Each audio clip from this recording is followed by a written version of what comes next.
Okay, I think we are recording now, so that's good. All right, friends. I'm also going to make, I don't know, Rachel a co-host. So if someone needs to be admitted or things, you can be on that, okay? Are you in? I'm going to be honest with you, Melissa, I'm the wrong person. Lynn is the right person. Okay, Lynn, you just got I'm still voluntold. rebooting my Are you on? Oh, no, you're not on. I'm making, let's see. Megan's on. Is Megan on? I'm not seeing Megan on Right, yet. I'm not on the Wi-Fi. We're still working on getting the Wi-Fi. Okay. I'll be there in just a sec if you need, and I'll do the chat and the co-host if you want. That would be fabulous. So I'm making- I'm not there yet. Yeah, I'm not there You're yet. not there yet? I'm still not there yet. Like,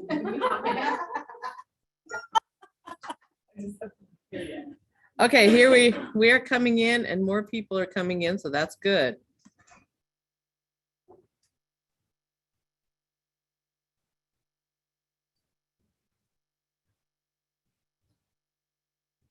Oh, there's Megan. Okay, we've got Megan in.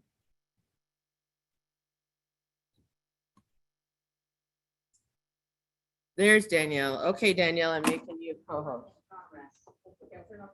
See, I'm not there yet.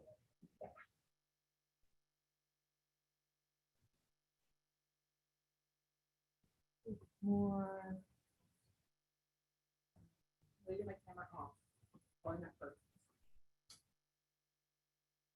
Thanks, Nate, for putting that in the chat.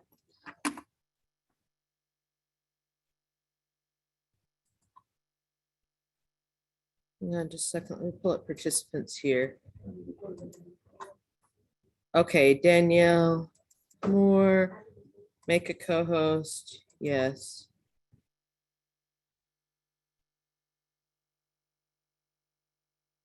Where's my second computer now? Did it kick me off? Oh, nope, I'm there. Okay. All right, friends, I think we are kind of good to go in our first hybrid meeting. Just FYI, this was all planned by the Elementary Advisory Committee, which is Chris, wave, woohoo. Michael, he's online, wave online, Michael. There he goes. Sarah Gailey, I haven't seen her come in yet. Brittany, yay. Maggie, I don't see her yet. Lynn's here. So they have been our team this year to put together these meetings. And notice there's an application below. So this is a 1-year service term. So if you've had a year off, you can reapply. Or if you have not had the chance, it would be a really good thing to apply because then you kind of have a say in what happens. All right, so it's a great thing. So please get those applications in so that we can get it ready and up and going for next year. You serve from September to June. It's once a month for an hour-and-a-half meeting. So it's, I don't know, people, don't tell them if it's too onerous. Just say, no, it's not a big deal. I think we'll probably be okay. So please encourage people, like if you have a coach or someone that you think would be good to have come, a teacher leader that could come, they just need to be able to come during the day. So that might be a good growing experience for them and help them to start to build relationships in the science community as well. So it's kind of up to you, but we do need some good people like we had last year and this year. All right, agenda for today. So we're going to do some quick informational items. We'll look at building connections by our meeting theme and some discussions about integration and the rubrics we looked at last time.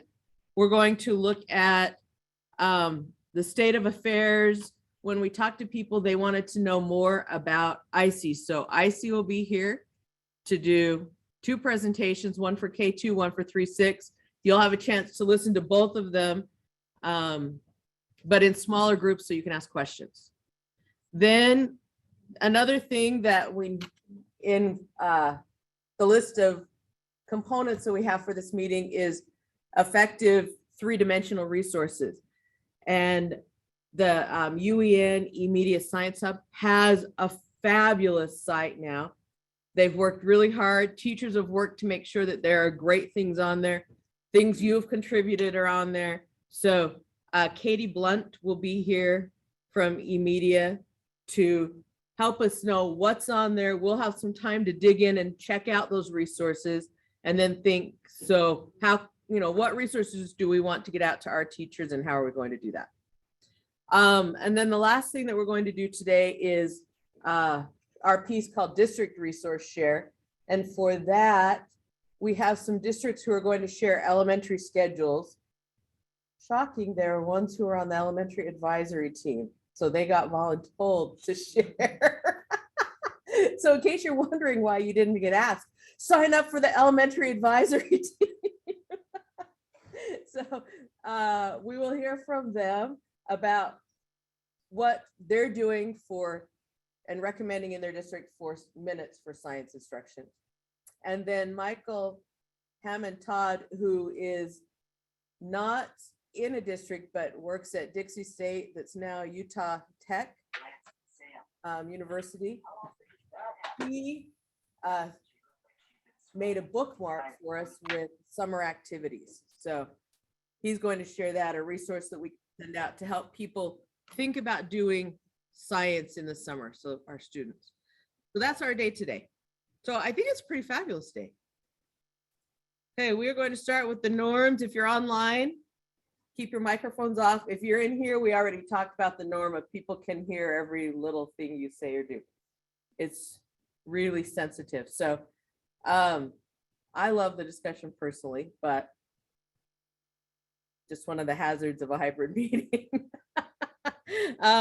When it comes to questions, we'll try to take online questions first, just so that our online people, so that you don't get forgotten, because it's hard where I can't see you. So that way everyone here can help me monitor. Does online have a question? And then we'll take in-person questions. Assume goodwill. We're all working hard. It's the end of the year. We're all stressed. Okay. So assume goodwill and really actively listen. I think it's kind of challenging, especially when you're on Zoom and there's a hybrid meeting. So it's a little bit more challenging for our Zoom folks, and really be present. It's tempting to multitask, but we only have 2 hours and we're going to move. So be present. So just some things to think about. So think about what you really need to focus on as your norm today, and then keep that in mind. Okay, informational items. OER textbook revision is, all the books have been revised. Some of them heavily revised. Many of you in here helped. They're now in formatting. Formatting will be done by the end of May, so they should be good to go. If you want to order more, the 1st of June, you should be good to order the new books. They should be up. Okay, that's the final revision, so it is what it is. This is it. If there are major issues, we can change, we can go in and change. So still let Ricky and I know, but there's not going to be overall revisions anymore. Core guide revision, it was amazing. I mean, it was amazing. I love the product we ended up with. Very, very different than what we kind of had thought, but it kind of grew organically to what do we really need. So let me see. I'll open it up, and so let's look at a 5th grade one, and I think you'll see the difference. So I'm just going to scroll down to the first one. I could have clicked on the menu like you should, but I'm an elementary teacher, so I scroll. Okay, so if we have, so here we have 5.1, and we've got our standard 5.1.2. You can see the strand standard still the same. The 3D instructional planning table, what used to be underneath with the bullet points for what student expectations are now combined in, and it's color coded for the 3 dimensions. And phenomena got moved up, as well as what does it look like to demonstrate proficiency that was down in assessment, got moved up so that all the planning stuff people should be able to look at in one area and do backwards design, and it's all right there. So that got moved up. We have the progressions, they stayed the same except for they got color coded and checked for accuracy. So nothing changed in this box because both the ELA and the math standards are changing. So we did not change anything here because it's like, what's the point? So we'll change these as the standards change. Okay. Academic language, the teams really looked at, does what they have written in there for sentence stems, does that really work? Because sometimes it was a little clunky. So they tried to make it so that they were really effective sentence stems and narrow the vocabulary to really what vocabulary do we need? We don't want students memorizing lists of words. So what do we want to focus on, use within context to have them use within context? So we narrowed that down. And then of course you have the formative assessment clusters, which now are all revised and the new revisions are all up. So K6 done. We've done a lot this year. Woo! So it's time for a party celebration for all of that, I do think. So this year, even though we had, it was COVID and we had lots of restrictions, we got a lot of work done, people. That's awesome. Great things for teachers. Additionally, we're working on micro-credentials and the cohort that's working through them is doing them, and then we're revising it as we go based on, well, this didn't really work. Well, this is too much. This is not enough. So revising them as we go. If you don't like them, don't send me hate mail because it's the cohort. We agreed together. You can make a recommendation and I'll take it in, but I don't necessarily want hate mail. They are rigorous, but they should be because the expectation is the competencies for the courses and the micro-credentials are the same. So you have to prove that you have those competencies. So yeah, they're rigorous. It's not going to be easy to get a micro-credential, but every month the cohort is working through one more in the science endorsement, one more in the STEM endorsement. Hence you can see they're starting to build up, and now online there are 3 different stacks, 2 for elementary science and 1 for STEM. Do I have the right ones listed that we've done? Brooke's kind of taken on being the leader of the cohort. If you want to join the cohort at any point, I'm sure we would be happy to have more members. So, because if you do complete it with the cohort, you actually then earn the endorsement too. So there's, for free. So there's some ulterior motive, but it is a lot of work. It's not simple. So thanks to the group. Also, there are different universities now that are starting to look at offering the elementary science endorsement. Just a word of caution, as with secondary, the syllabus has to come to USBE for approval to be accepted. If you don't do that, you can offer a course, but that doesn't mean USBE is going to accept it for the endorsement. So make sure that you've turned it into USBE before you offer it. Otherwise, you're taking your chances. The big thing at USBE that would come to me, and if I have questions, then I'll pull in different members of the writing committee for the elementary science or STEM endorsement to say, what was your exact meaning here?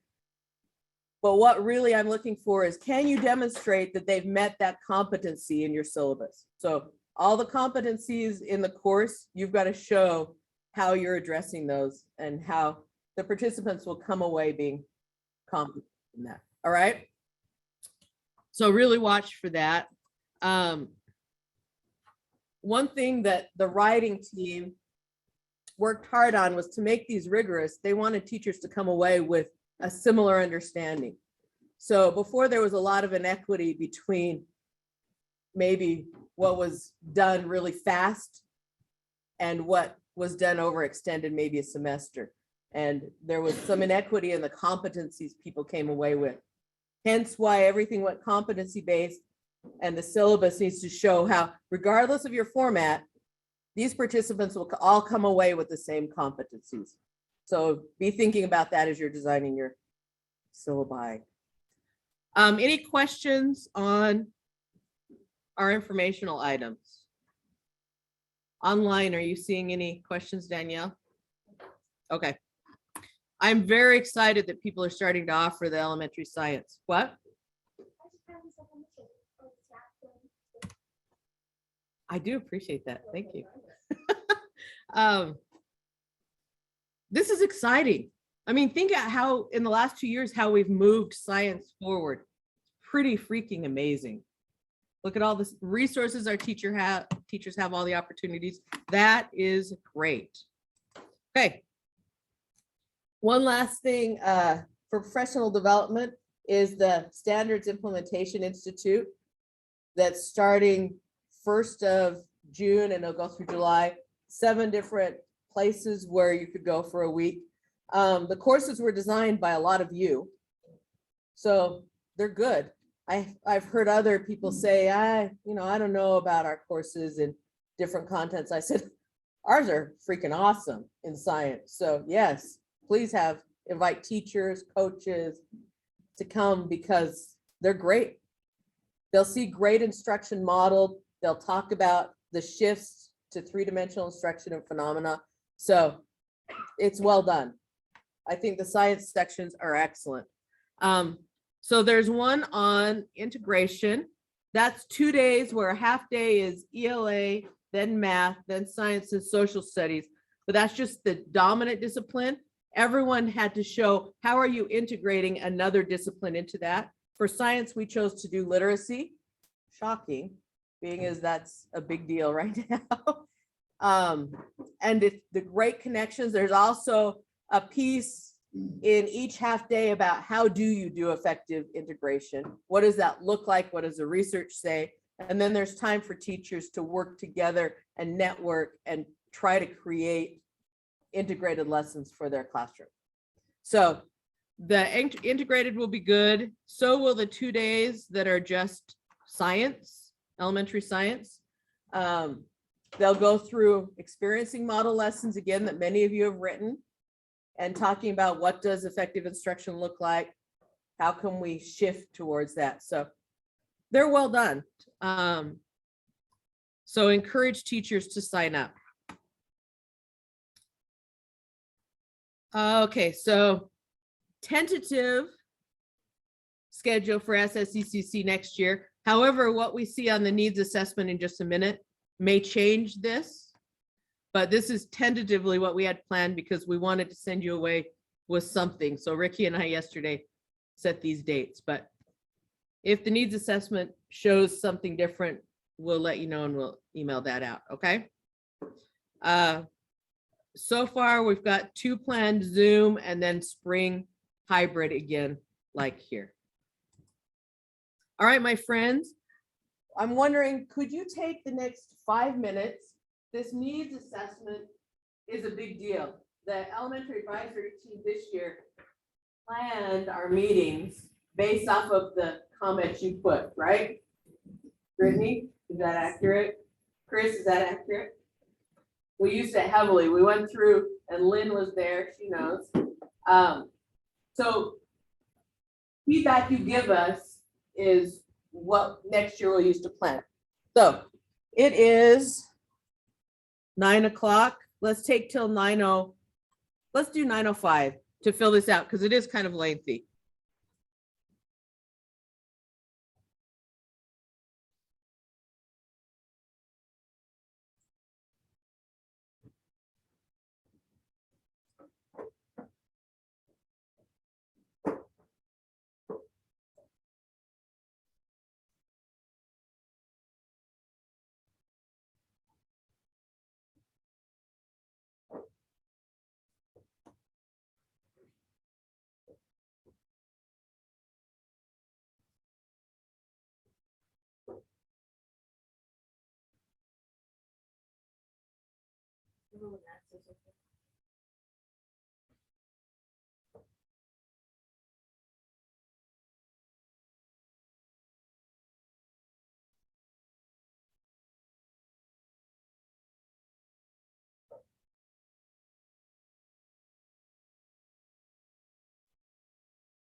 Is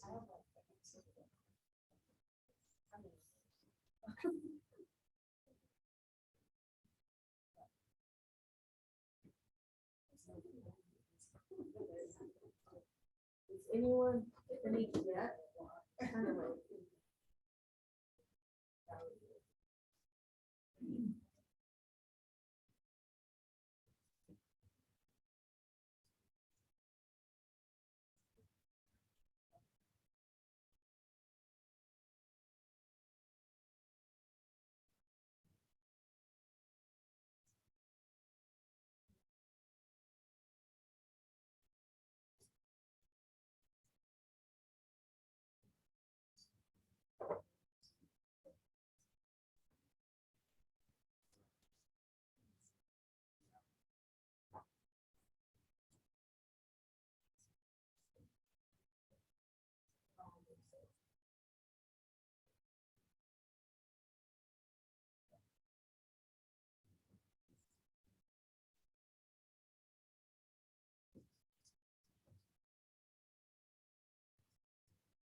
Hey, show me thumbs up if we're done.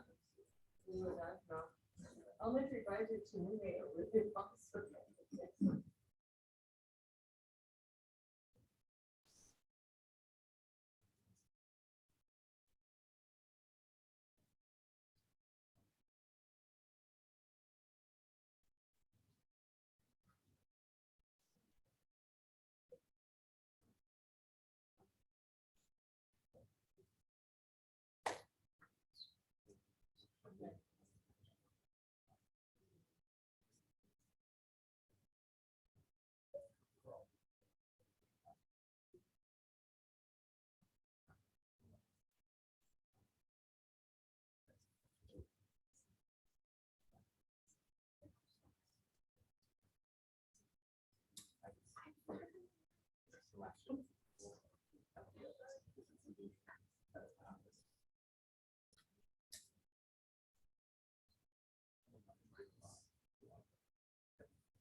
Okay, my friends, let's take just one more minute and then hopefully we'll be done.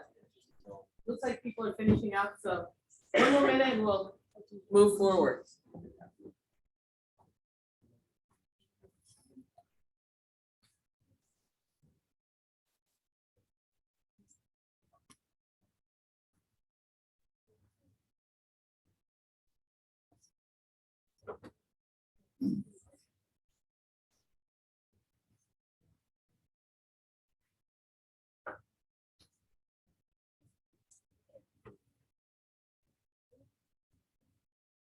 Online people, show me a thumbs up if you're done. Oh, I'm seeing that. Good. Okay. All right, we're moving onward and upward, people. So thank you. Your feedback will greatly influence what happens next year. So I appreciate you taking that time because it's not always fun to fill out surveys. So this building connections part, the theme that the advisory committee picked for our last one for this year is time is a solvable problem. And we've talked about now for the last 2 years, this idea of how can we fit science in, not just fit it in, but make it meaningful and actually have science. So we've been discussing ways to integrate. and why integration is important. So I wanted to tie it into, I've been going through the letters training because that's pretty intense. And so I thought I better see what teachers are learning. And that's going to affect what we do because so much of their time is spent in letters right now. So I, yes, have completed through module 4. I have year 1 done, everything done in it. Yes, it is a lot of work. I understand why our teachers are overwhelmed with it because it is a lot of work. But I want to give you kind of just a quick idea of the main points, because I think that will help us be strategic as we think, how can we make sure that science doesn't get forgotten in this heavy literacy training? What can we do? So the big, in letters training, the big thing that's the focus is you have to have word recognition and language comprehension in order to have reading comprehension. And reading comprehension is what we want. So notice it's a multiplication symbol in the middle. If you have a 1 times a 0, you still have a 0. So you have to have a 1 times a 1. And I think that's an important thing for teachers to know. I know that in some of the breakout rooms I've been in, they've been spending all their time saying, well, all we need to do in K2 is word recognition. I said, 1 times 0 is still 0. We have to have, this is the big foundation we're going on in letters training. We have to have language comprehension as well. So they talk about it as this reading rope, that you have word recognition components, you have language comprehension, and those together are what makes a reader be able to understand what they're reading. So when we think about that, and hopefully you can see, look through the different components that letters is pointing out are important. Look at the language comprehension and think about science. How many of those can science attend to?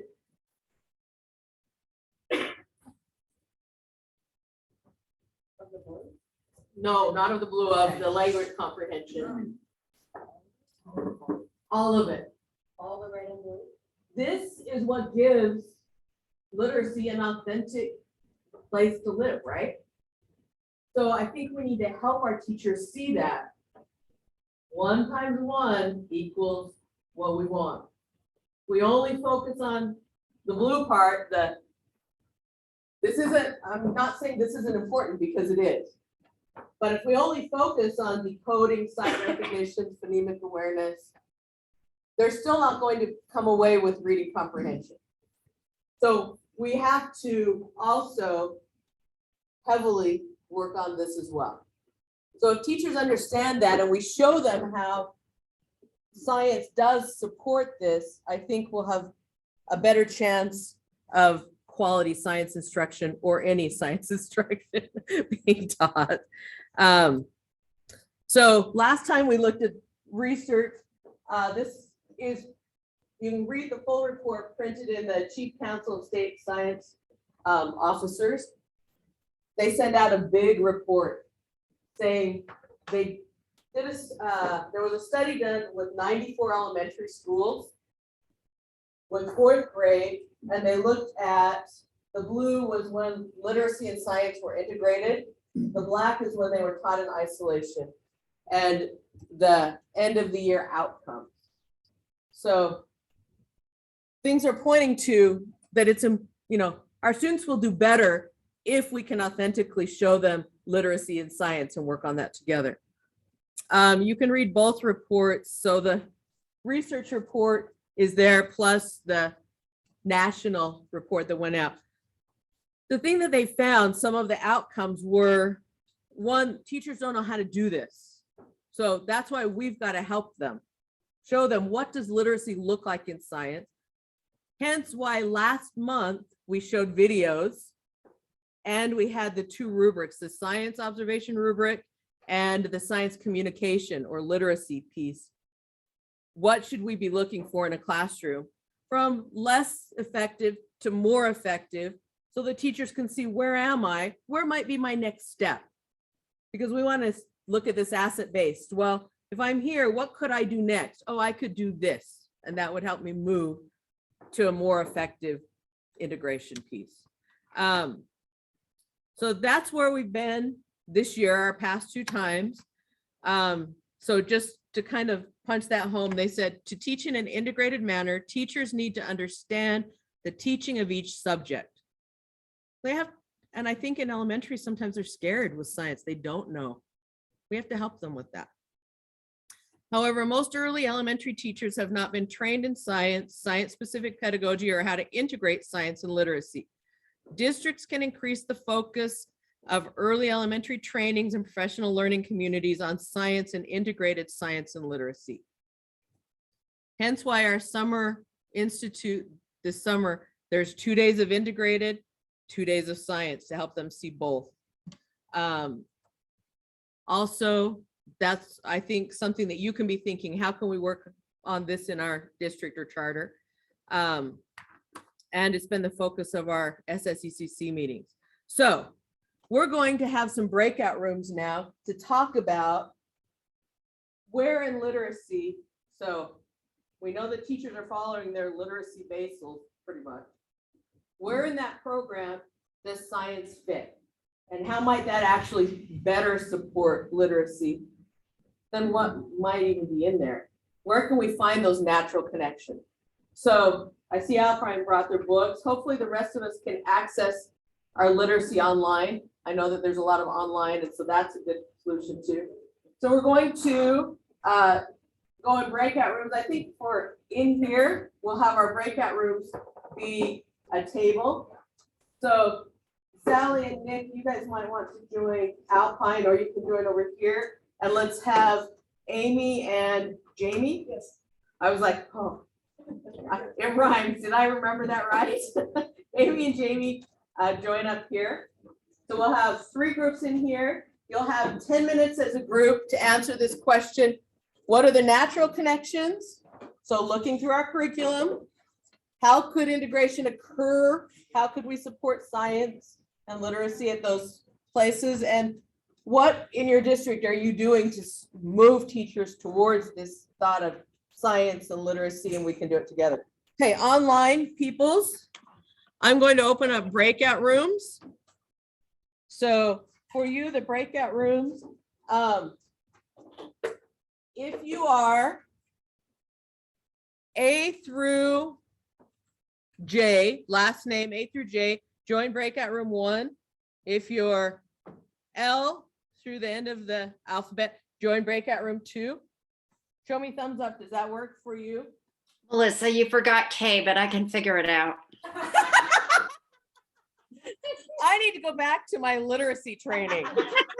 It's lacking. Although letters does not talk about singing the alphabet song, I need to relearn it. K, go with the beginning. Oh, that's hilarious. Okay, so I'm going to open up breakout rooms. Choose 1 or 2 based off of first half or last half. 10 minutes, go.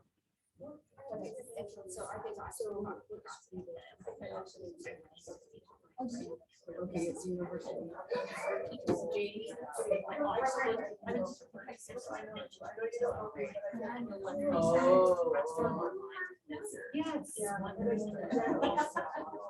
So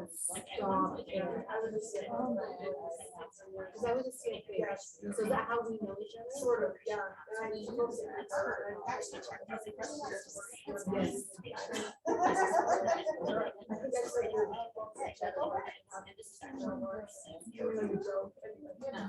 Yeah, so when did you make that hire something from her, but that's funny. That's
Or like when I get to unit 6, they don't remember it, so like,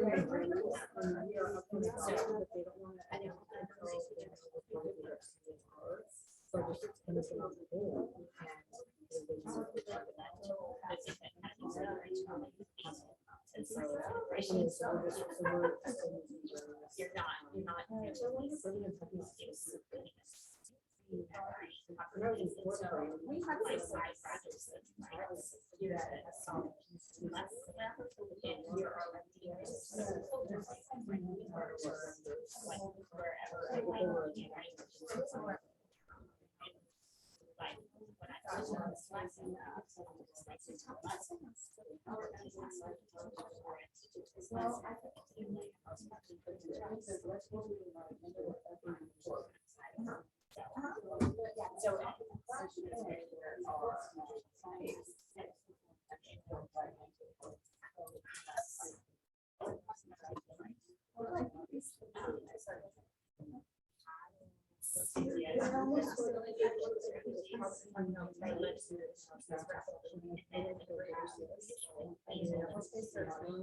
So this is the really important one.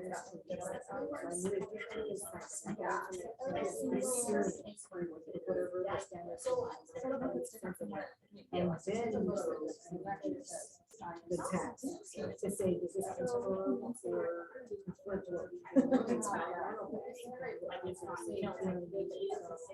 that's how I see, and that's how I see. Yeah, that's always tough. Two groups that are working specifically. So I don't. So- It's like a hard. Okay. So this was John. I didn't do one of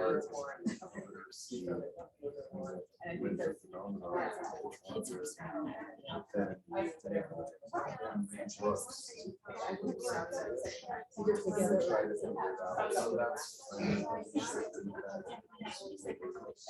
I just decided, I think.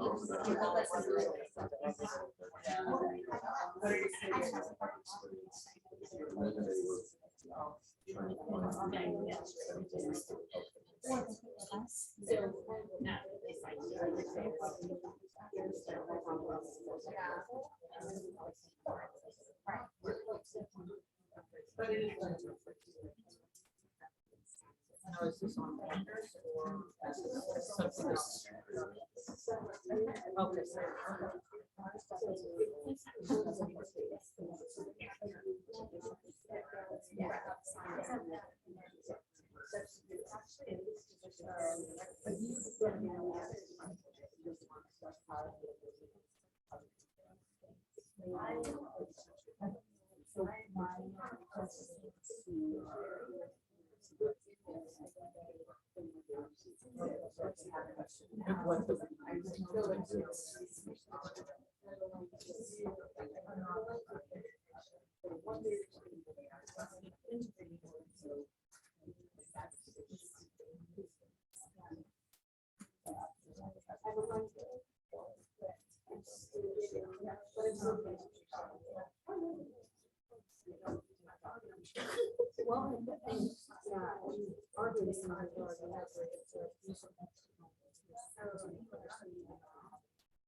Yeah, we have just one.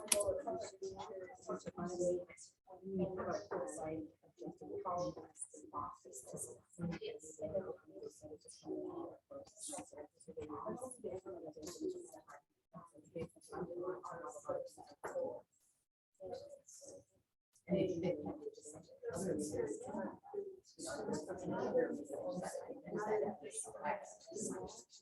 And they work very closely together.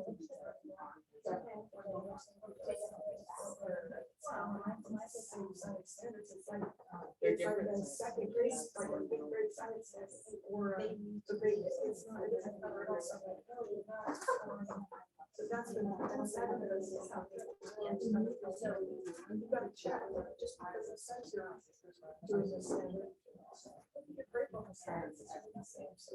Well, those core knowledge standards, they're not three-dimensional and they don't. No, and then they'll say, I can't cite.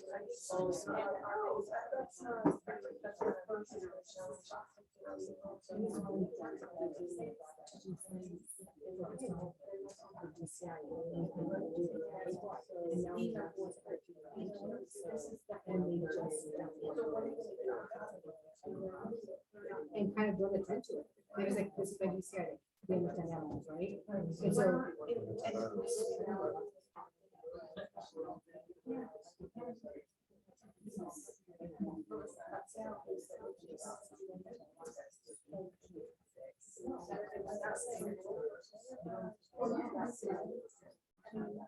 And that's the part of it.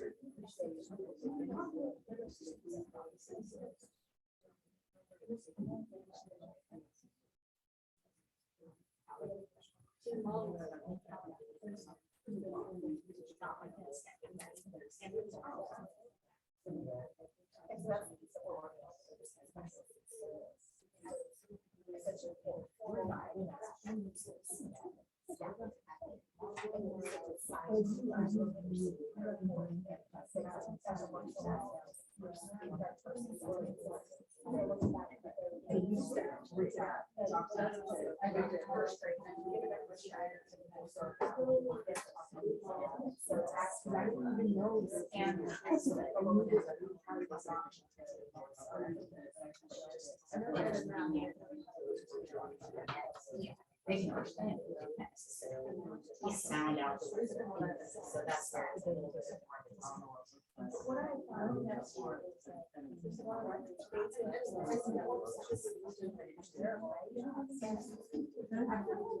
Okay, let's take about 90 seconds to kind of wrap up our conversation.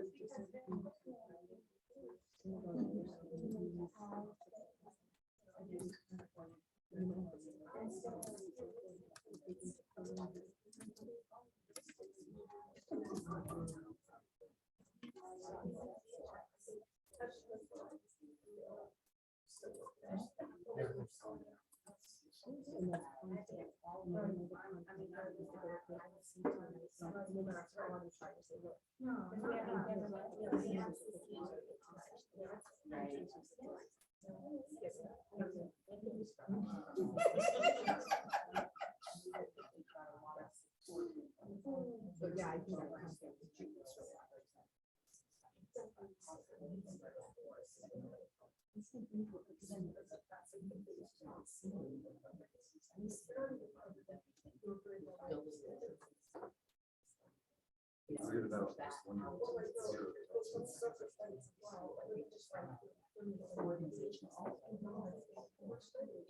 For our work. Again,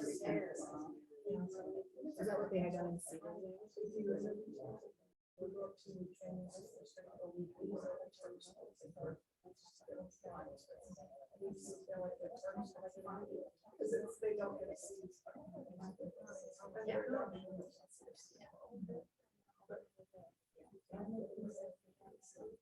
Okay, I think everyone's back. Online, can you hear yet? Yes. Perfect, great. Okay, so Danielle, you're being summoned. You are the online monitor, and we're going to go with online comments first. So online. Hang on, I'm gonna try to just make this smaller for the moment. So in your groups, what things did you see? Where could there be connections made? I mean, we realize there are a lot of places that are challenging, but we're gonna focus on what we can do. And the asset-based thinking, what can we do? Even like this group over here, Nebo said, our teachers can only give us 10 minutes, so they're making 10-minute lesson plans. 10 minutes of great science is better than none. So let's think asset-based. So where did you find connections? What are things that you can do? So online, are you seeing any or hands up or anything? Well, keep us posted. In room, what were some things that you talked about? Nate. One of our big things with the reading was intentionality with the science. So it wasn't just them reading something that kind of touched a science topic, but giving them, the teachers intentionally started with a phenomenon, and the kids given the chance to make observations and wonders, and then using some reading of sorts, their journeys or some website that the literacy helped them make sense of it. It helped them see what caused whatever phenomenon was happening. And so the intentionality piece helped a lot, make it more science than just a reading activity where hopefully they accidentally did some science reasoning. I think that's really critical, and that falls to us. Teachers don't have time to do this. We need to know what program are they using? How can we supplement that and help them be intentional? I think Megan was talking some about that as well, making sure that we're giving them things that will help and support that are science related. So I think that's a good point. What else did we talk about, Sally? Well, we're lucky, we're documenting what is curriculum, and it is so heavy science associated. So as a team, we went through, we mapped out. So if you're teaching unit 1 in wonders, there's the science standards you're hitting, there's the stories and standards conversations you can have. So maybe just going through Basil or whatever we're using, we're systems based, so we have a, we have a scope and sequence, but making those connections for them. And we also have really been working on literacy and science. We got to inspire, we have to inspire science and McGraw-Hill as well. So connecting with our inspire science, McGraw-Hill is wonders. So there's a great connection with both those. Academy down to C standards, the ESS, not done our own time or other than better, we have the full third and fourth, but they're moving around. And I think the hard thing for our teachers was if they thought science was just experiment. So it's been a really big push for us to help them realize that science starts to experience. They read, they have questions. There's so many things literacy based. Shocking, they're literate. Yes, they're very literate. That's Go what our figure. our teachers is realizing that it's literacy, like science includes literacy. So that's been a little bit hard, but we're making progress. But I think just connecting to what they're using is really what they're helping them as well. What I'm hearing is echoes of what that research found. Teachers don't understand how to teach science. They don't know about the nature of science. And they're not sure how to make those connections with literacy because they're unsure. So we're going to have to help them with that piece if we want more science to be taught in an authentic way. Good points. In one more comment, someone else want to share? I think it's important, and I don't know if you have a locus of control of this, is helping our teachers understand that they don't have to be so subject based in the sense of, I'm only teaching reading between 9 and 10, but we need to really, say integration, right? It's a shift in thinking.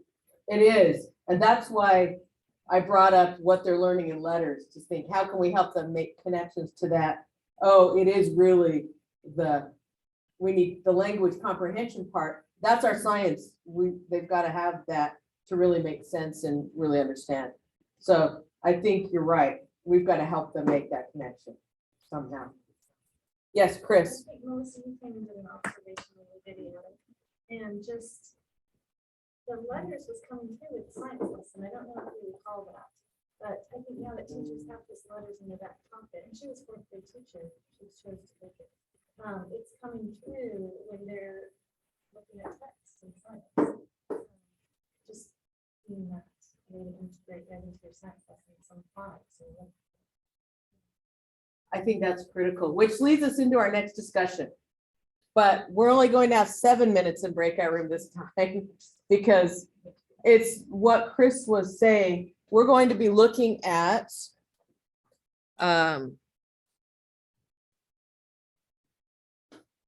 maybe. Come on. Move, friend.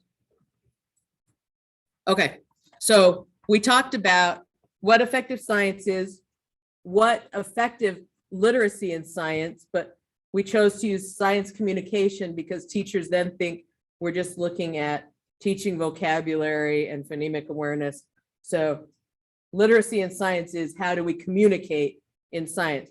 How do we receive information, make sense of it? How do we express information for other people? So literacy. So we called it science communication, hence the 2 rubrics we looked at last time and used through the videos. So I want in your rooms, if you would just talk about, so have you looked at these rubrics since then? Have you tried them with teachers? What's working, what's not? How could they be used to help teachers maybe see this authentic connection between, you know, what they're learning in letters and science to maybe integrate them more like Chris said, because she was using letters in her science lesson and it fit together very nicely. So let's take 7 minutes to kind of talk about that. My friends online, I'm just going to have you all choose breakout room 1 because I think there's a good number to be in one breakout room. So I'm going to reopen all the rooms and you should be in there. So you should just be able to join room 1. Okay, so 7 minutes, it's 9:36. So at 43, we'll be back. All right. Okay. Enjoy your discussion.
So it is, we're going with our second year, yeah, it's going into immediately. I like that because we're gonna have two more lessons studies.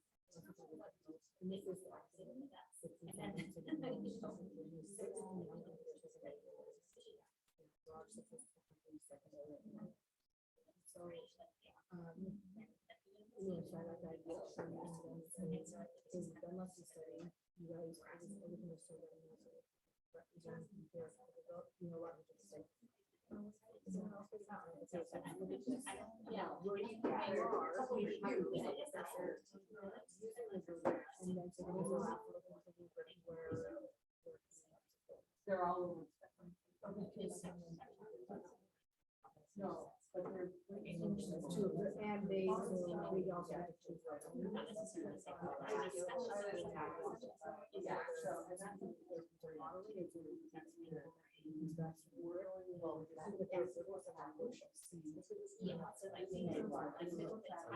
Where are they? Where can we go to? That's when we surprise. Yeah, no, they're not.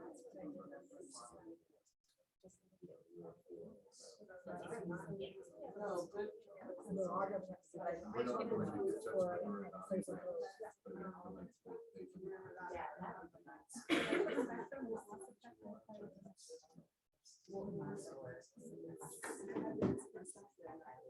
Something we need to do this week.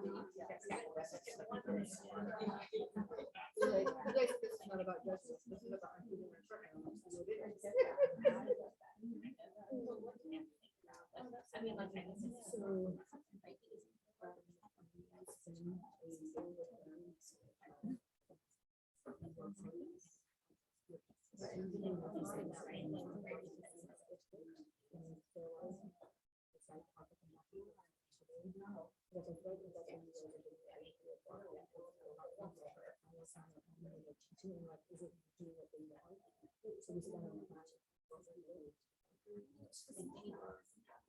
Where's the resources?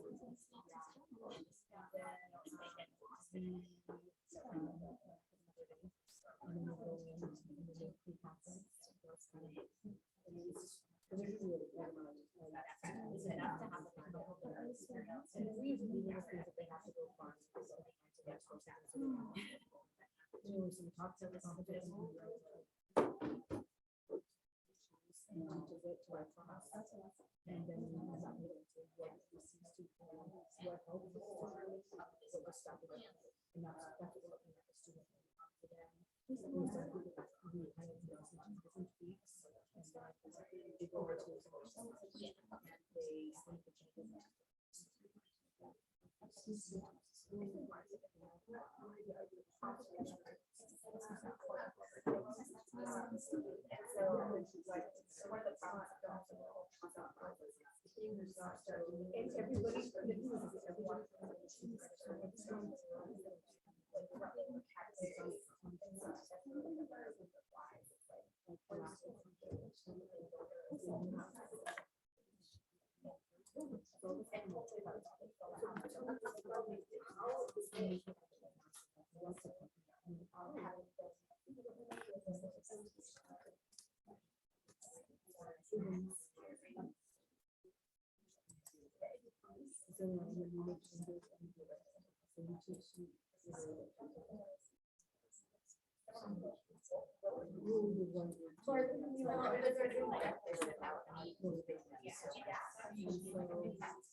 And everybody, everyone.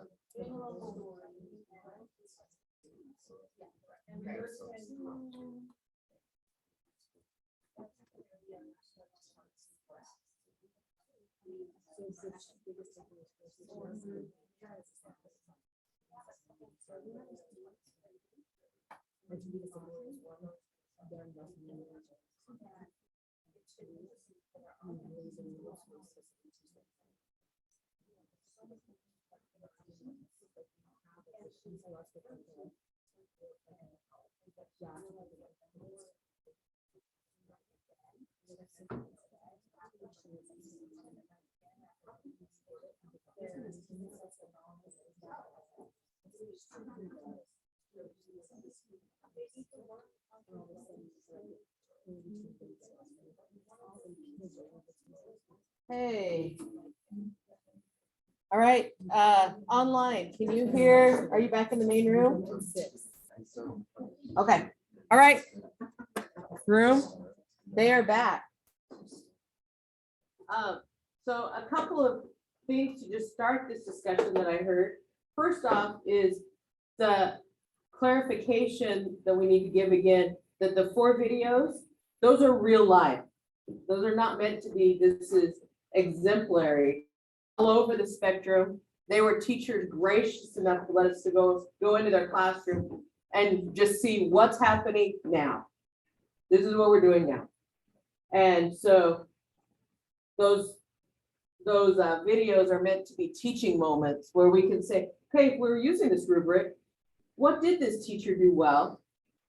Where are they at? What might be the next step they could take?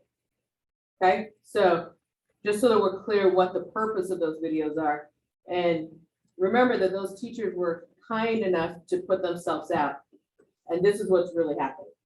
Chris. I was just gonna add that, one thing, well, that you guys probably do with the STEM Action Center videos is like, try not to be focused on the way that teachers talk. And, like if there's a little side thing she does that bothers you, kind of try to look at the students and the teaching and what's happening. 'Cause it's really easy. They're switched. Yeah, it's easy to pick up, oh, that accent, or oh, that's weird. Good point. Yeah. Use them for what they're intended for, and that's not the purpose. And they're or very purpose. brave to be doing this. They were very brave. I mean, that's a scary place to put yourself in. And to say, I know I'm not perfect, but I'm willing to be used as a teaching moment. So that's, I'm not sure I would have been that brave.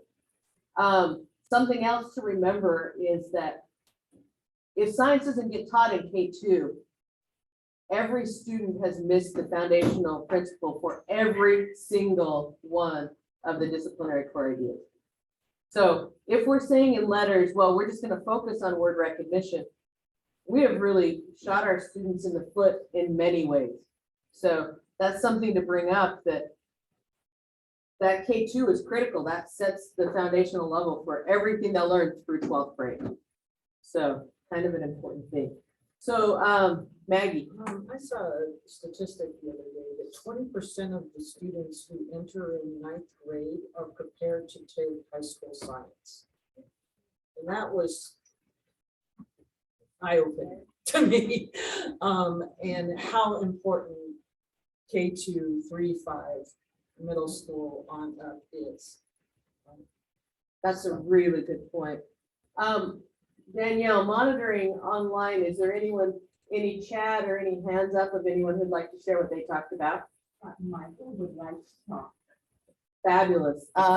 Unmute, Michael. Go for it. I unmuted. Hello from British Columbia, by the way. I'm in British Columbia right now. I teach a lot of pre-service teachers, and one of the activities we do is their elementary school memories of science. And I would say 20% of my students have no memory of elementary science. And to have future teachers talk about, I've never had a science lesson in elementary school in 3rd grade or 4th grade or something like that. And I just think that we need to reinforce that with our elementary school teachers. So anyway. Thank you for sharing. I think that's critical. I have no memories of elementary. I have no memories of junior high. My first memory is of high school, and I'm not going to say it's a great one. It would be one I'd probably rather not have. So I think there's a lot of truth in that, Michael. So we need to make sure science is taught. That's why we're working on this. So thank you. What else did you talk about in your groups? What were your thoughts about the rubrics? Have you used them? When might you use them? What are you thinking? Can I bump back in just briefly? There were 2 things that our group came up with, is that we felt that the rubrics were, a principal is not going to use this tool. There are very few STEM coaches or learning coaches that can go and help teachers. And so the rubric needs to be redesigned for kind of like self-use, self-reflection. And there was a conversation around making the rubrics and as a tool, as a formative tool, more user-friendly. Oh, that's good feedback. And that's something we could look at and work on even in SSECC next year. There was a hand up, Cami. So I was just sharing that we're doing a 2-year program, so we haven't in addition to the rubric, and we were thinking of using it as our final like observation to kind of gauge how well we have achieved three-dimensional phenomenon-based instruction. But Maggie here suggested, what if you started at the beginning of the year, like using it as like having the teacher do a self-assessment with it, and then using it to guide our lesson studies, because we've already done lesson studies once, but then saying, where do we want to focus our lesson study based on where we're falling on the rubric? And then, so then by the time we do the observation, they've had this tool all year long. So I really like the suggestion from Maggie. That's a great idea. And that falls in line with the professional development that I've put in the budget for next year from USBE, is to do kind of an instructional coaching academy, but it could be with teacher leaders, if you have instructional coaches in your district that teach everything, that don't know what science is supposed to look like, it'd be 1 day a month they'd have to commit to, September through May. But we'd come in and walk them through three-dimensional phenomena-based instruction, all the resources that we have and how they can support teachers, what good coaching in science looks like. So that's something to put on your radar. If it gets approved through the budget, I just turned in the budget, it was due yesterday. So just so that you're aware, and that's something you might want to look toward. Okay, we are going to move forward because, well, time goes fast, man. And we're going to look at we're going to just do this all together. So we're going to have K2 present and then 3-6 present to you. And just so that you are aware, the reason why I invited them here is now that teachers are thinking a little bit more about science than they were in the first part of COVID days, they're wanting resources. And IC provides great resources and great ways to start students getting engaged in science. So you can read on the slides about the IC organization that I put, and the next slide shows what grades each one covers, but I'm going to let them really handle the presentation. So you can just use my clicker. Awesome. Okay, so we'll do K2 and then 3-6. So Stephanie is here from the Ogden Nature Center representing K2 IC. Awesome. Good morning. My name is Stephanie Zweigart. I come from the Ogden Nature Center, so I'm the education director. Nick will be talking the older grades, basically 3-6, and he's from the Clark Planetarium. I don't know your official title there. Education program supervisor. It's very fun. There you go. We all have different titles. Anyway, we're going to be talking about IC, and Michael mentioned, he doesn't remember, or 20%, who said it? 20% of kids don't remember an elementary experience in science. What was it? Isn't that wild? Well, we're going to talk to you about memorable science experiences in K6, because we have amazing fun jobs. We get to provide science education, hands-on education to basically K-12, but each organization, and there are 11, so I'm going to show you this in just a second. I'm going to skip. I'm going to go right here and I'll come back. Don't worry. So there are 11 organizations in the IC program, and IC stands for Informal Science Education Enhancement. So these are the organizations that you can see. How many of you know that these organizations visit your schools in your district? Awesome. I know. I have to say, it does make me happy. I was just telling Nick, like, I love seeing this because sometimes you feel all alone in the world teaching science education. So seeing you guys here and collaborating and really making that push for elementary science education, I'm thrilled about it. We have been working with a number of these institutions for years, and hopefully taking benefit from the services that the state funds. It might be worth mentioning that the newest organization that just joined last year is USU Extension. Their botanical center has joined, and we'll talk more about what program they're offering, but they're the newest member, so that's another option for resources. Yes. So if you, these should all be visiting your schools, and if they don't, talk to us so we can figure out why, because they should be all visiting your school. So there's the Informal Science Education Enhancement. We are funded through the state legislature, and it's distributed through USBE. We are required to teach, that's part of our funding. We're required to come to each and every school based on the grade that we see within a 3-year period. So we're going to go over kind of what standards each organization hits as best as we can. Obviously, we're going to be able to talk about the Nature Center and Clark the best, but we're required to see them over a 3-year period. That's often a rotating schedule, but we want to see your classrooms. We want to see your teachers. So if we can have your help pushing it to your teachers and saying, don't ignore it when the Nature Center calls you or sends you an email. We want to get in, we beg. So make sure that they are aware of who we are and why we're there. It is a lot of fun. I'm going to show you a little bit about what we do. They are 100% free and we travel everywhere. I just had, I think it was Wasatch, Old Mill School yesterday. I had an educator in that school. I've got educators out today in Weber and I think Heber as well. Yesterday, I think we were in Milton Elementary and Davis and Golden Fields. Yeah, so I mean, we have educators traveling all over the state. They have a blast. You have a blast. It's wonderful.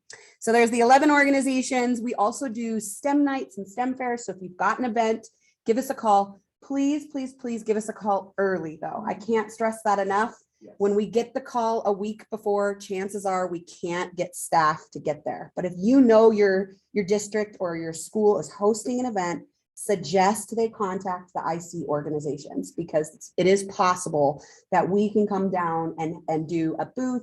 A lot of us bring live animals and all kinds of artifacts into the school. So if you want us to come, I can't stress enough, contact us early. It helps because we want to come. We just always don't have the staffing for it. You know, everybody's dealing with the staffing shortages. We're seeing it in the schools. We're seeing it in our organizations. So let us know as soon as you can.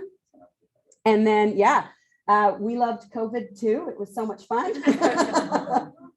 We have one of the great things that came out of COVID were the resources that each of these organizations created. Virtual field trips, lesson plans, video. The Nature Center on their website has a series of free resources, including tons and tons of videos on any topic that you can think of related to like nature, basically. You know, if you're teaching your kids about frogs, there's videos for that. You know, if you're teaching your kids about mammals, there's videos for that. So there are lots of free resources between the organizations. They are there for teachers. We want you to use them. So get those out to your teachers and let them know. We do have our webpage so you can access information, including contact information. I'll show that to you at the end, but that is there and available for you so that you can access it at any time. Okay, so I'm talking K3. So there are 4 organizations that touch on this, but one of them is limited. So I'll tell you a little bit about each one. So kindergarten, for all your kindergarten school or all your grades, your kindergartners, Discovery Gateway attends those. 2nd grade, oh, you can't see that down there, but that's Hogle Zoo. They're the ones who reach every 2nd grade. The Living Planet Aquarium will do 2nd grade, but it is limited in where they provide that programming. The Ogden Nature Center and Red Butte Gardens both do 1st grade. We focus on different seed standards. So you get plants with one and animals with the other, and I suggest you do both. So let me tell you just a little bit about, so here's Discovery Gateway does do 5th grade as well, which Nick will kind of chat a little bit about. But for their kindergarten program, and my daughter went through this and it was so fun. When I got to hear her talk about this when she came home from her kindergarten class 2 years ago, and she's telling me about her, the gateway. These people came from the museum. She didn't know which museum, but I knew as soon as I heard it. But because she told me about all these activities, they're doing physics, kindergartners. It was fantastic. It was memorable. And she brought it back. So they really talk about force, motion, and interactions. So you're looking at the strand K3. Do you want to do 5 now or do you want to wait? Sure. So Discovery Gateway, their kindergarten program is relatively new, but their 5th grade program has been running for many years. You're all familiar with the reaction time and chain reaction program. So they've done a great job of visiting every school in 5th grade every year for a while now. They do a really good job of that. And they focus on 5th grade chemistry. They've got some lessons that are focused on chemical reactions. Now, see, I blocked out physics and chemistry when I was in like junior high and high school, but I would Well, as remember. someone who teaches about gravity a lot, I'm very appreciative of kindergartners learning to involved. Yes. Exact same terminology I use with sixth graders. It's always nice to see when they come in. No. And these are all memorable experiences. These are, we bring in fun props and all kinds of things to really get kids engaged in STEM activities. Red Butte Garden, so their big focus is, standard 1-2-1, which is plan and carry out investigation to determine the effect of sunlight and water. They have a really great growth lab too that you can participate in. Teachers can actually do this whole series with the Red Butte Gardens and raise all these plants in their class, and they give them all the materials. It's actually a fantastic program. And so they offer lots of options for education, botany bins. We have some even up at our center, so they've spread them out across the state, so you can access these free bins to take home and utilize them. A lot of these organizations would also offer kits and boxes that can be kept at the district and loaned out. I was just doing a workshop with Rachel a couple weeks ago and watched a lot of new botany bins and boxes being distributed, which was very exciting to see. That's wonderful. So lots of options through Red Butte. The Hogle Zoo focuses is second grade, and they do standard 2-2-1 and 2-2-2, a real big focus on habitats and adaptations. You'll see that continued in a lot of lessons. So they bring fun animals, live animals, and they have a really great interactive program. You can see the students working in here. So I mentioned the aquarium, and they do strand 4-1 for fourth grade. And I don't have a lot of knowledge on their second grade program, actually. They do second and sixth grade outreach programs, but just along the Wasatch Front area. Yeah, so that might not be focused on the biology and environmental science sections. And then this is our program. So we focus on standard 1.22. And really, it was all about observations and making observations in nature. So has anyone seen or witnessed our program? No? You have? All right. Because I was co-presenting with you. Oh my goodness, that is correct. That So was I have seen, it's great. yeah, that was a separate program. That wasn't the specific first grade program that we offered, but I offered a lesson to teachers to take home, and I forgot about that. Nice to see you again. So one of the things that we do is we focus on kind of 3 habitats that we find here in Utah and the animals that occupy them. And we find similarities and differences between those animals. We really talk about adaptations and how they help animals survive in their home, right? And so kids get boxes like this to explore. We learn about habitats and kind of needs. And then they actually have mammals, reptiles, and birds that they explore. And we bring in actual biofacts of animals. So everything from, this is my beaver box. And I apologize, these are kind of our pieced together ones because I actually have educators out today with our real bins. So these are our, like, the not so good. Yes, the leftovers. But so, we'll be bringing items out, skulls and things like that. And some skulls like this are real. They're the actual skulls of the animal. These break really heavily. So we did start doing 3D models of skulls to help students just because we kept breaking them after every single lesson. So the kids get to touch these and feel and explore and really look at animals and think about how fur helps them survive in their home, right? And okay, well, they've got these really weird, pointy, sharp front teeth. What could those possibly be for? How is that helping them survive? And they learn things like they continue growing their whole life. And how do they do that in winter? And getting them to think. So we focus a lot on the questions that students produce, right? If you have a question, we call that the I wonder, right? I wonder why, or I notice the observation. So just simply making observations in nature, using the items in front of them. So piece of tree that's been chewed, skull, fur. We do that a little bit for everything. We've got, this is actually a snake skull, and we've got an actual skeleton and some shed that they can feel, and then an actual, skin of snakes, and then same with birds. So we bring bird feathers that they can, hold. This is a replica egg. One of the kids decided to decorate it. That's not what. This is why it's an art extra. I don't know what happened there. We get some weird ones. You know, this is another replica skull. These break pretty easily, but this allows them to take a look at a red-tailed hawk and a talon and see kind of how these adaptations help them survive in their home. And then we also bring live animals into our program. So at the end of our lesson, we actually bring out an animal. It's usually one of our reptiles, and we talk about, tell me what you notice about it. Tell me what you wonder. What home do you think it lives in? And we just kind of make that connection. So that's an idea of what can come to your school. And I'm going to tell you right now, when we bring snakes and artifacts like these, the kids get to handle, they remember their elementary science. Live snake around. We do, yes, we do take either a snake or a tortoise, depending, because if you're in a district that has indigenous populations, we are really careful. We have what we call our culturally sensitive bins, because they can't handle owl feathers or snake skins or anything like that. So we swap those out with other things that they can handle. So we ask all of that of the teachers, you know, do you have any indigenous students? Because we don't want to leave anyone out. We want to make sure everybody is allowed to participate in our programming. So, okay. Just keep in mind again that we do offer teacher resources, and you're going to see this kind of span the board, because teacher resources are easy for us to get out to all teachers, not just our grade that we are required. We can't obviously do our field trip to K-12, but we can offer you resources. So, you know, ours are on our website. I know Nick has a bunch on their website. Everybody, you can access their websites and get free resources. If we don't have what you need, I always suggest give us a call. We love helping teachers. Like, in our content area, please feel free to reach out to us Yeah. at any point. Even if we don't have something available, at least tells us maybe we should make something available. in that Yeah. area. Don't ask Nick about dinosaurs though. And me about space. You'll just want to call the right organization, but we want to help you.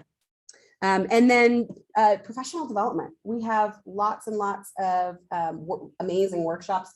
I know the Ogden Nature Center has our big workshop that we push is art and nature of the art and science of the monarch butterfly. And we actually give all.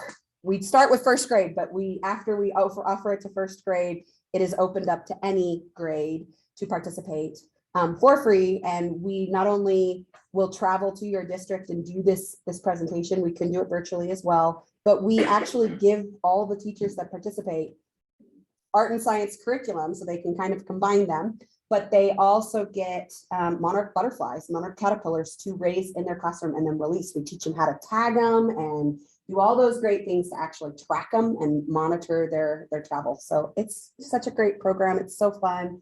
What do you guys do? What's your? So I think I've worked with many of you before, you met me or my staff from the upper workshop. The main area we target is sixth grade, which is the astronomy grade. We made a big focus in the past couple of years with the astronomy standard shift from third grade to fourth grade to offer a lot of fourth grade programming. And so we have a workshop with the Panasonic astronomy curriculum that I've been up and out and been teaching around the state. Before the sixth grade are our main target audiences, just because those are the astronomy. Okay.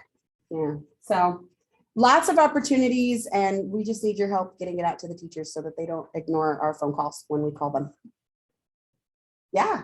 So I know Nick, and we've had a lot of contact, but I've never been contacted by anybody else on that list about any of those programs. Is that something where they should have our contact information? And we do. Melissa has provided that. Usually we only start contacting you guys when something like this, or if we've got a problem, like we can't reach any of your teachers.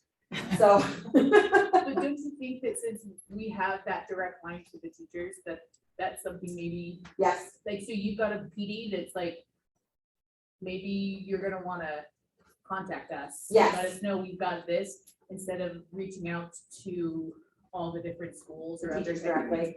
Yeah, we can definitely do that for PD. We don't have a problem. We actually fill our 120 spots for the monarch Definitely. butterfly in one day. Well, and this is what happens, is a lot of the times we'll get this out to the teachers and the secretaries and that, and then I get emails on the back end saying all about this, and it's like, oh, I don't know about this, and I can't help you because I don't know how to help Yeah. with this. And so sometimes it's really helpful and it doesn't have to funnel through me, but it's good to be kept in the loop. No, I think that's a on great how to idea. Help support the teachers that's coming help. I'll make sure our coordinator is using that list before. That's the why they're workshop here goes out. today. Yeah, goes before the workshop goes out, and then it can go to you guys first. So at least you have knowledge that it's going to your Truly, district. we'd want to come. Oh. I mean, like, and it's not just that, it's like, there's stuff that like, we would love to see and then know that we'd also promote, as we have teachers who have these, we're like, you would love this thing. This comes out usually about this time of the year. Yeah. Make sure that you're gonna wanna see this. And so there's things that we would love to support and be there. Absolutely. I love When a it. teacher asks me about any curriculum options or workshop or things, I usually tell them to reach out to Yeah. you all, to have you all reach out to us to schedule. And then we also try to reach out as often as we can to schedule workshops as we have time available. But I usually tell teachers to contact you, so I know, I you know. can gather a group of folks together, we can find a date and time that works for your facility. Because we're pretty flexible, we can show up most places, most times, but we want to be available in your locations at your schools. Yeah, yes, and you guys do fill up quite readily, and usually a lot of the times it's like, can you host another one of these, is what I get asked. Or if Yeah. there's things like, do you know when they're having it next, or is this more things like that, so there is, that you do so great things, it's a lot of stuff that we would love to support. Yeah. And be part of and learn more from. I We think will it's a great take that idea. back I will to make IC. sure our outreach coordinator is contacting you guys first, especially with the. And not first, just along. Well, We don't. it wouldn't be bad if you could put it out for us and let them know it's there. I mean, obviously our priority goes to first grade teachers. So what we do is contact all first grade teachers because we're usually in contact with them anyway for the field trip because we work directly with them. So then they get this shot at the workshop as well. So. But I will have them give you a call. Yeah. And I'll leave these out for a sec if anyone wants to come up after Nick's done and play Hey, with some Nick, animal we're stuff. welcome. We'll go in More like than welcome. 5 minutes. We can- Sorry. but- Sorry. No problem. Thank We've got a couple more grade levels that I can mention, so we'll just stick to those same slides. Go back to that one. So for the upper elementary grades, our main outreach programs for 6th grade. We have been trying to serve 4th grade. It usually is easier when we're at a smaller school where there's not 5, 6 grade classes. If there's time in the day, we've been offering a small 4th grade program as well. But that's less of a formal thing, more something we've been able to offer when we can. But we have been doing our 6th grade outreach program. We talked about Discovery Gateway's 5th grade chemistry program. And we talked about the aquarium already. I think the one we haven't touched on yet is the Natural History Museum of Utah and Thanksgiving Point. Thanksgiving Point offers a 3rd grade and an 8th grade program. And so their 3rd grade, I believe, is the tulip dissection lab. So they bring tulip bulbs and the students dissect them and they go through an activity talking about changes in seasons. So they have a really cool 3rd grade program that does travel statewide. I think they have a pretty rigid schedule. They visit every school every 3 years, I believe. So every 3rd year, I believe they will reach out to teachers in your district to let them know this is your year to schedule a visit. The Natural History Museum does a lot of 4th grade outreach. So 4th grade has fossils. Fossils is a big thing for them. So a lot of their bins as well as their outreach program are focused on 4th grade. I think it's called Museum on the Move. And I have run into them at schools several times. They bring, similar to Stephanie, they bring a lot of artifacts and items around to explore and pass around. So they do 4th grade. The aquarium also does 4th grade, though I think they're focused more on the living biology component of the 4th grade seed standards. And that's their statewide program, though the 2nd and 6th grade also focus on biology nearby. Let's see, I'll skip Discovery Gateway since we chatted about them already. This is one I wanted to make sure we mentioned because they are the new one and you have probably heard from them much less than you heard from me or Stephanie. But USU Extension joined last year.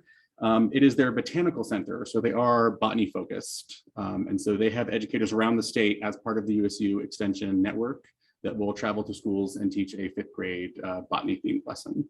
So I don't know much about that one because it's new, but they are available as a resource. I mean, I've worked heavily with them this year as it's their 1st year. They wanted to know what standards in 5th grade are teachers really struggling with. And I said, it's the one looking at the different spheres and seeing the interactions. So they've built their program around that. And I'm hearing great things about it. So.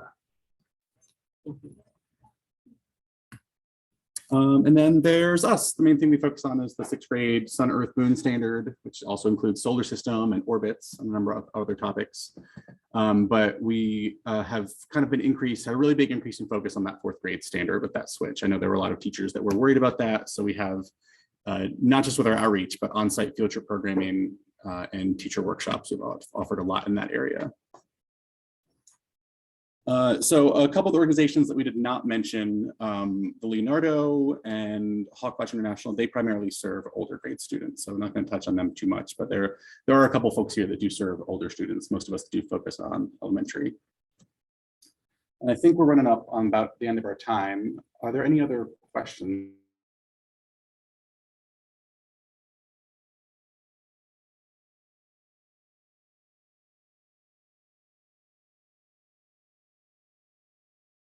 Feel free to email us.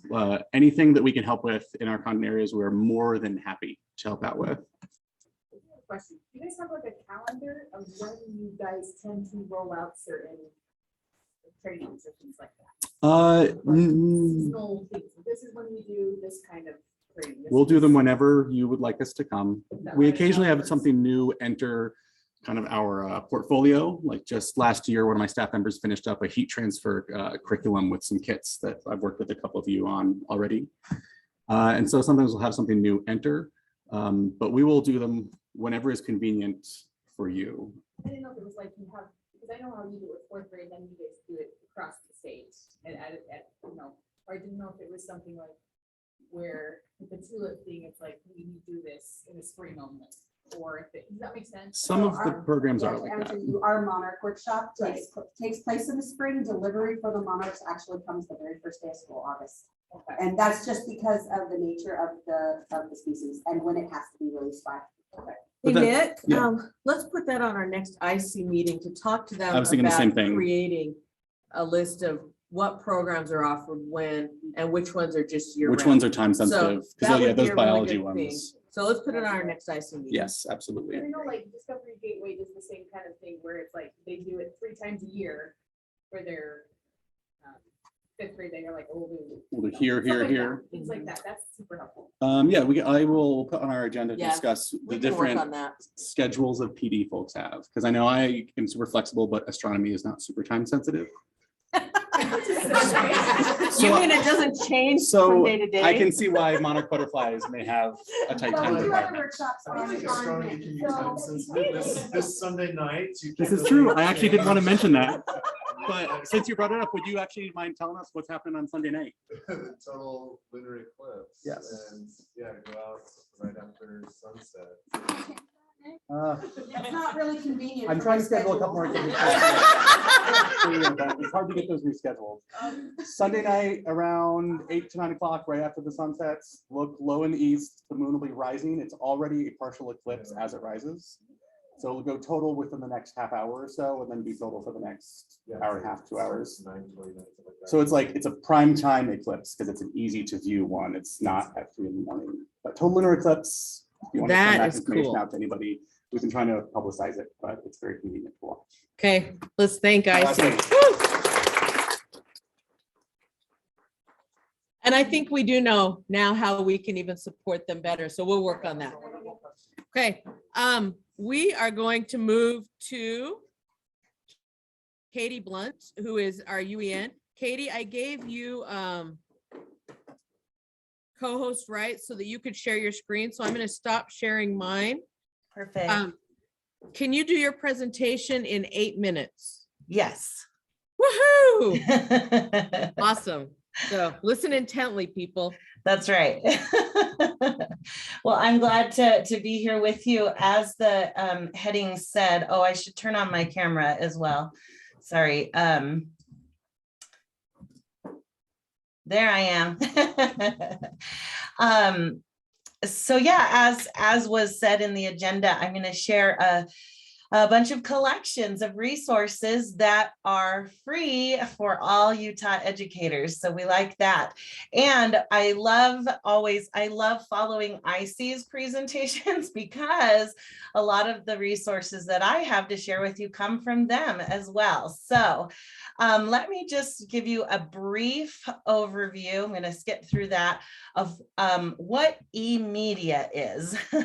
So I am the product manager over eMedia at the Utah Education Network. eMedia is essentially an online database of educational resources that, as I said, are free to all Utah educators. So when I say educational resources, that can be kind of like, oh, what exactly do we mean by educational resources? Let me come back to that screen. Oh, I guess I didn't put the screen in that I wanted to. That's okay. Oh, there it is. Ah, goodness sakes. in my trying to hurry, of course, I get on the wrong screens. There, got out of order. So there are 3 types of resources within eMedia. UEN licenses some content for educators. So we actually pay a licensing fee so that Utah educators can access them for free. There are also what we call OER, or Open Educational Resources. These are resources that the creators have said, yep, you can just have them for free. I'm going to license them so that you can share them. And then the third kind is created content. So educators can actually add their own resources into this database. And these resources can be anything from lesson plans to videos to activities or labs or even professional development resources for teachers. Now, I'll mention real quickly, but you can contact me later if you have trouble. And I'm going to go back to the slide that I had before, this one. It does, because there are some licensed resources in eMedia, there is a login for teachers to access those particular resources. The login is the same as their MyUEN login. Now, if none of what I just said about MyUEN makes sense to you, then reach out to me and I can help you help your educators log in. But basically, if they go to my.uen.org, they can access their account information, and then they'll use that to log into eMedia. So let me tell you about our seed evaluation project within eMedia. I met with Melissa, and we designed a project where we could curate high quality seed resources to add into this eMedia database. We wanted, so anyone who has an account can add resources into eMedia. And we wanted to make sure that we were highlighting the best of the best and that met the new seed standards effectively. We wanted to make these resources easy to find, easy to identify, and we wanted them aligned to seed standards so that it was easy for educators to see exactly where they fit into the curriculum. So we started by collecting all kinds of resources, both from the Utah State Board of Education. Melissa and Ricky helped us get some things, and from local education agencies around the state. And then we were able to get Utah educators to evaluate them and align them to standards. So the result is what we call our seed hub in eMedia. So let me show you eMedia to make this all be a little more concrete for you. So here's this database. Educators can come here and conduct searches for keywords, and they can discover all kinds of resources in eMedia. But again, to make it easier for teachers to find seed resources, we created a hub. Now you can see there's a little quick link to the seed hub there, but I can also go to see all hubs. A hub in eMedia, I'm gonna re-sign in, it makes me do it every hour. A hub in eMedia focuses on a specific content area or a topic or initiative or product. And so you can see all these different hubs we've created. And within a hub, it's got collections of resources that we have curated that can really support that particular content area. So if I go here to the seed hub, you can see that we've got a little description of the hub and then some quick links to all of the resources that are in the hub. And as soon as I scroll down, the very first thing that you'll see in the seed hub is our set of recommended collections. So these are the resources that resulted from this summer evaluation project and all the curating that we did. So here, of course, you can see we've organized them by grade level. I was actually looking through this before this presentation and realizing again that for some reason we ended up with fewer third grade resources than the other elementary grades. So I actually reached out to one of our evaluators, and she is going to help us evaluate more third grade resources over the next month so that it can have similar numbers to the rest of our elementary grades. So just a heads up in that regard. Then if you keep scrolling through, you can see that we also have organized the same resources, but by providers. So this is where I was saying that a lot of the web-based resources that the IC organizations have created have also been curated here. And what's cool is they actually do still live on those other web pages, but this is another place for educators to find them. And it's nice when it's in the same place as all of these other resources. So you can see we've got 68 resources from Hawkwatch and 20 from the Leonardo and so on and so forth. Then we also found that it was helpful to organize resources by the local education agency or district that gave them to us. So we've got LEA collections as well. Finally, in this particular hub, we have some groups where science educators can have discussions and share resources with one another. Sometimes we have our own little personal learning communities, but they're just within one school, and it's nice to be able to branch out across the state and have those kinds of discussions. And then some training resources for the hub. So what we wanted you to be able to do today after that little speed introduction is to dive in and explore some of the resources that align with elementary grades and just kind of get used to how things look. So when I'll put the exact link to this hub in the chat if that's easier, but you can of course just go to emedia.uen.org and then, as I said, go to hubs and then seed hub. And I want you to find a grade level and click in it and browse through the list of resources that come up. And when you find one that looks interesting, click on it.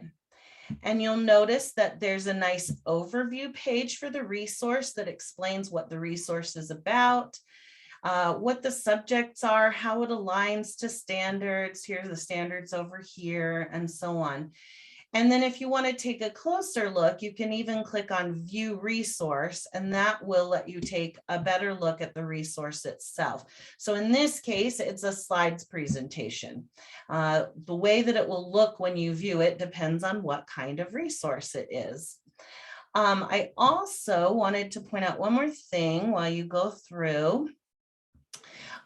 Resources that have been evaluated and aligned also have this nice little tag here that says Utah Science Community, and that indicates that the resource has in fact been reviewed and aligned by these evaluators that we talked about.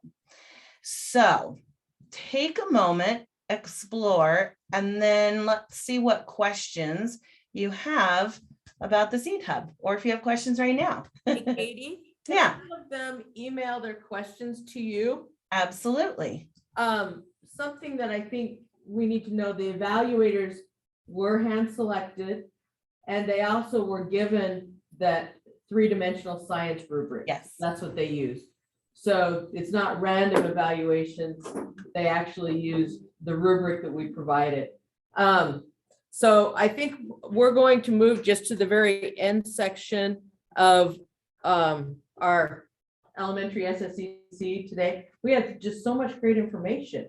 So can we thank Katie for her presentation? We now know where to go. You're welcome. And there's my email address. I'm Kate Blunt. My partner is the other Katie. And I'll put my email in the discussion as well, Melissa. And so, Great. yeah, I'm happy, by the way, to come and do a presentation just for you, for your district, for your school. If you want to go more in depth than what we had time for today, and then absolutely email me questions. Thanks, everybody. Thank you very, very much. We appreciate it. Great things on there, and it's a place to find everything. So I think that's nice. Really, the last section that we have today is just looking at district resources. The elementary schedules, the links are there. So I think they're there for you to look at, and I think we'll move that to next fall.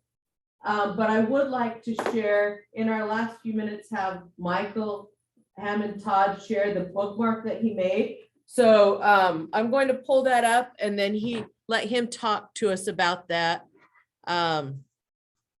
Because that will be something we'll want to share over the summer. Hold on. Can everybody hear me? Yes. Okay. I can actually screen share the bookmark if you want me to. You want me to do that? I think I can just pull it up right here. Okay, all right, there, good. All right. So once again, hello, it's nice to meet everybody. I am a professor at,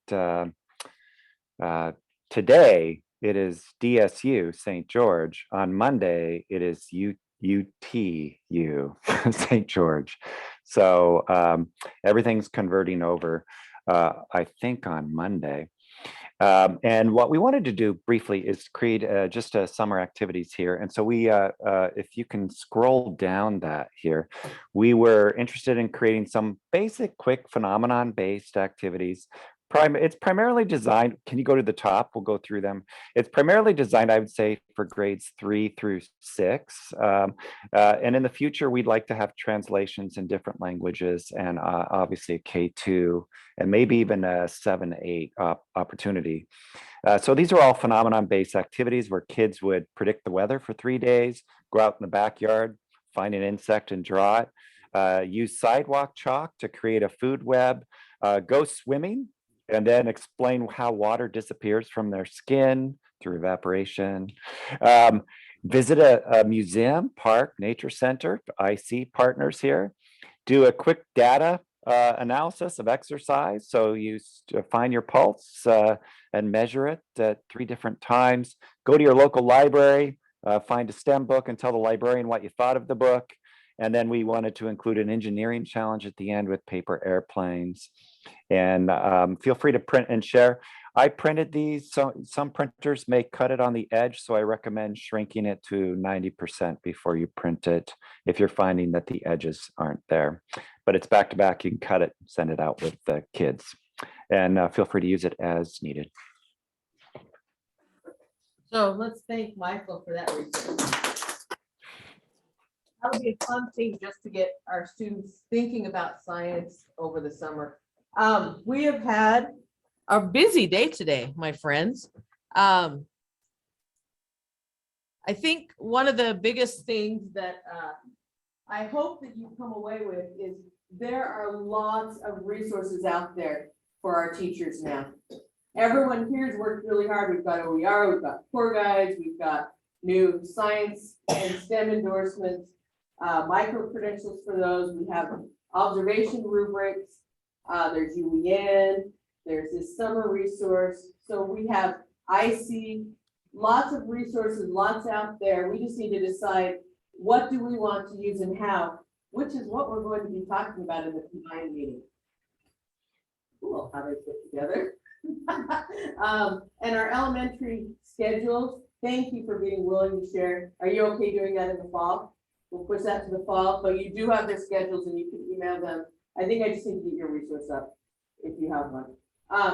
Okay, my friends, let's take a 12-minute break before we come back for combined, but you're amazing. Thank you for all your hard work. This wouldn't be possible without your hard work.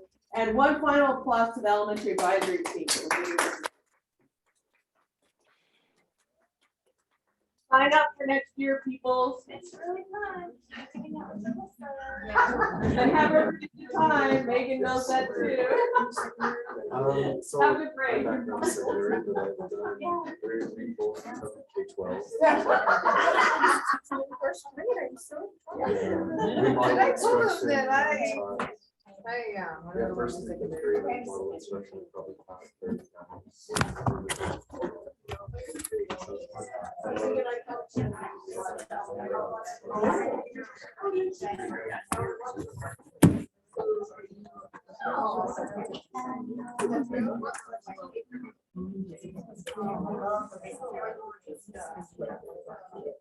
The situation for lunch. We have 45 minutes. Is like, There's right next door, there's Madeline's, a little cafe, and there's Taco Taco. okay, okay. My didn't- preference is Taco Taco, but either place, Madeline's has great pastries. They also have lunch sandwiches and things that are good. Taco Taco's pretty fast and Okay. not expensive, so. Okay.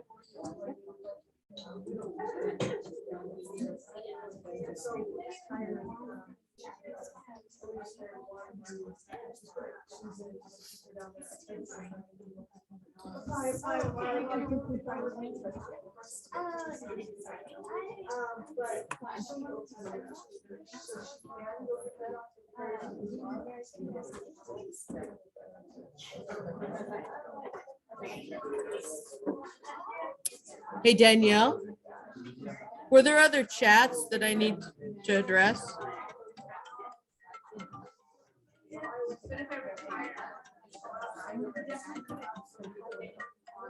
Somebody else's website. Oh, is this my doggy daycare? Hello? It is. Oh, good. Hey, I'm in the middle of a big meeting right now. Can I call you later? Perfect. That sounds great. Perfect. Thank you. Bye-bye.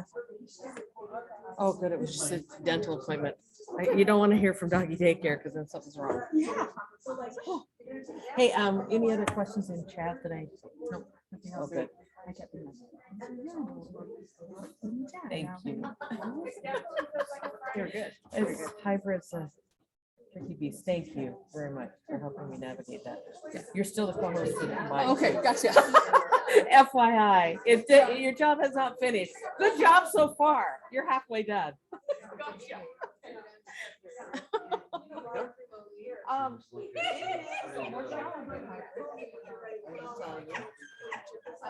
Like I never, sometimes when I'm at home and Jennifer has to.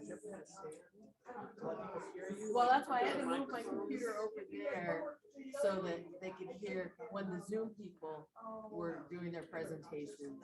I had to move it over to under a microphone. Fun. So, it's great. Yeah, it's challenging. Did you record? It's going now. I think it will cut out. Okay.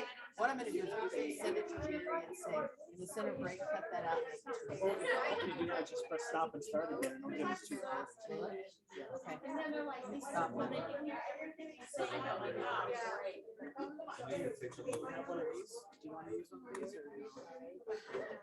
I didn't, because I didn't move around the room so much. I have 2 of those in my thing, but I didn't use them. It just. It's all good. I'm going to done.